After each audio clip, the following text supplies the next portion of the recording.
Bienvenido a la continuación de esta parte de las reflexiones sobre la historia humana que completan con esta la número 73, pero de las cuales las últimas 5 las hemos dedicado al desarrollo humano.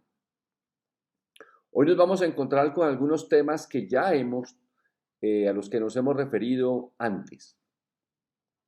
En la anterior terminamos con la referencia a cómo el descubrimiento, la conquista, la colonia de América trajo a unas personas llamadas conquistadores que adquirían títulos una vez llegaban a estas tierras, pero en esencia eran personas con la mentalidad con la cual hemos recorrido todas las reflexiones, la mentalidad ávida de acumulación de, primero, riquezas, y en la medida en que acumulaban muchas riquezas, adquirían poder político, poder colonial. Siempre acompañados desde el momento en que se embarcaban en las costas europeas por frailes, sacerdotes, ávidos de poder religioso, para venir a salvar almas, para venir a eliminar todas las creencias, porque las censuraban, porque concluían que solamente había una exclusiva creencia religiosa. Esa es la historia de los siglos desde el 16 hasta el 19. En ese largo tiempo, más de 300 años, obviamente hay una mezcla de cromosomas, mezcla de razas, mezcla de seres humanos. Recuerde usted que están aquí los nativos, llegan primero los andaluces, luego llegan de todas partes de España, luego llegan de todas partes de Europa, luego traen a los negros esclavizados. Las historias asociadas a cómo cazaban esclavos en África son conmovedoras. No debería haber una sola razón para que la historia avanzara hasta que no se resolviera ese problema, hasta que no se pidiera perdón a las comunidades como se las cazó en el África. No debería haber un solo lugar del África en el que no debería haber ya llegado una ayuda, una asistencia para, para compensar semejante daño. Por el contrario, en América a los dueños de los esclavos era a los que se compensaba. Jamás se ha compensado a los esclavos. Por el contrario, se los volvió a colonizar siglos después. Entonces esos 300 años podemos llamarlos solamente de extracción, de dominio para robar la riqueza de la tierra, trabajada con esclavos que primero eran los mismos indígenas y luego los negros.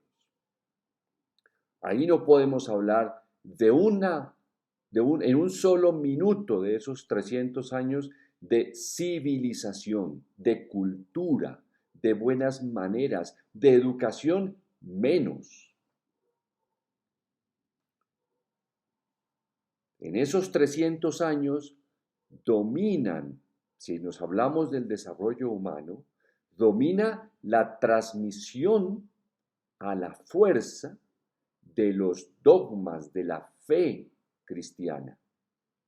Recuerde que la imprenta que es también del siglo XV, es una cosa, pero otra es la alfabetización.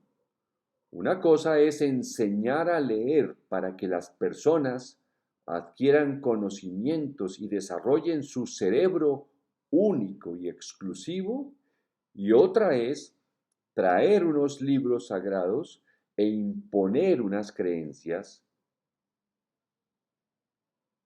y si no se adquieren esas creencias, si no se aceptan, ser matados. Eso no es alfabetización, mucho menos salvar el alma.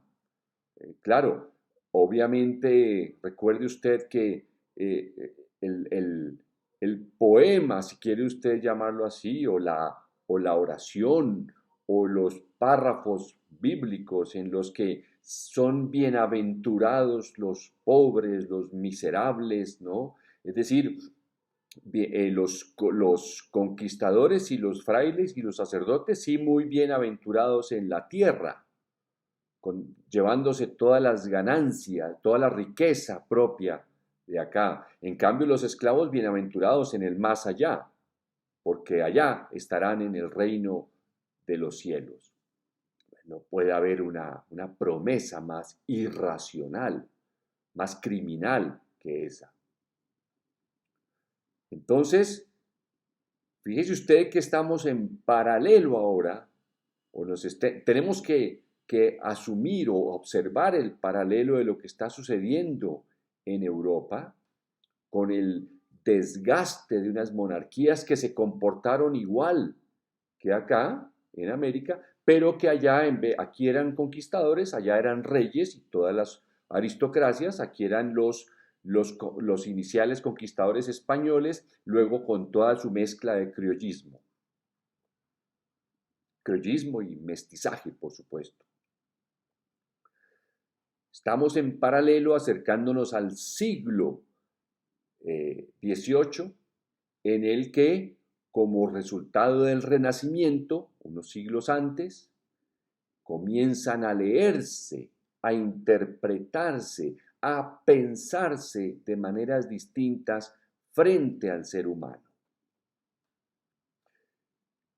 Surge entonces algo, los nombres se ponen posteriormente, ¿no? Como usted lo sabe, pero surge aquello que hemos llamado la Ilustración, que en esencia es, acuérdese usted, la enciclopedia en Francia, pues en esencia es una recopilación de los conocimientos para, con un muy buen criterio, transmitirlos a las sociedades, enseñarle a las sociedades todos los conocimientos adquiridos.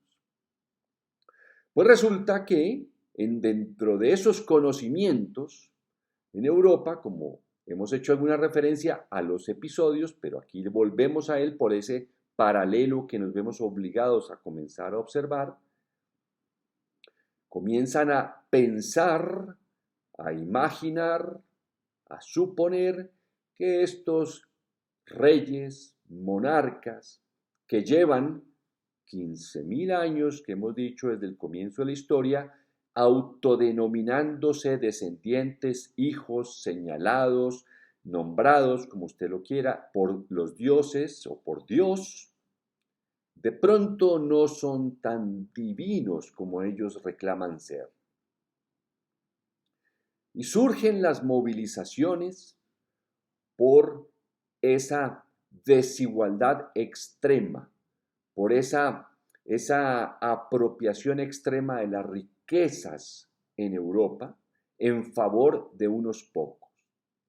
Desigualdades que crecen y crecen y crecen, generan sus propias movilizaciones sociales para disminuir esas desigualdades tan ofensivas.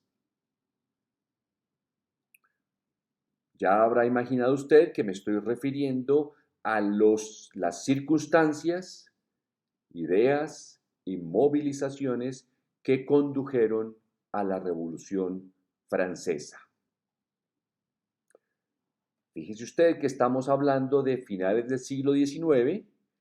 Acá en América, el desarrollo humano que había sido exclusivamente liderado por unas instituciones manejadas por sacerdotes, educando a las personas con los textos sagrados, es decir, enseñándoles a rezar, a las mujeres, a las mujeres diciéndoles que fueran a los conventos, a algunos hombres diciéndoles que fueran a los seminarios, una educación en la que todos los seres humanos nacen pecadores, que lo único que los salva es el bautizo y que aún así continúan siempre en el pecado y que deben comportarse bien y aceptar a las autoridades porque ellas son bendecidas por Dios y bendecidas por los sacerdotes.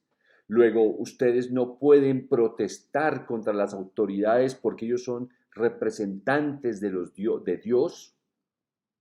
Esa es la educación de 300 años y por supuesto a rezar, a rezar y a rezar y esperando que en la otra vida o en el reino de los cielos ahí sí haya bondad y justicia para ellos y comida y bienestar. 300 años. Hay movilizaciones también de otro tipo y llegan, por supuesto, al ritmo que permiten las carabelas o las naves por el mar, llegan esas ideas de los derechos de los hombres, de los derechos por la igualdad, por la fraternidad, los derechos por la libertad, y surgen las movilizaciones acá también en América Latina. Pero ¿qué sucede? Pues los que leían eran los que tenían dinero y eran los descendientes de los acumuladores de riqueza. No eran los nativos, no eran los pobres, no eran los negros. Eran precisamente los descendientes genéticos, cromosómicos de esos conquistadores que llegaron en el siglo XV a arrasar con todo lo que había, incluyendo seres humanos. Eran sus descendientes cromosómicos, no digamos familiares, pero sí cromosómicos, es decir, esas mentalidades lanzadas a la acumulación de riqueza y de poder político y de poder religioso.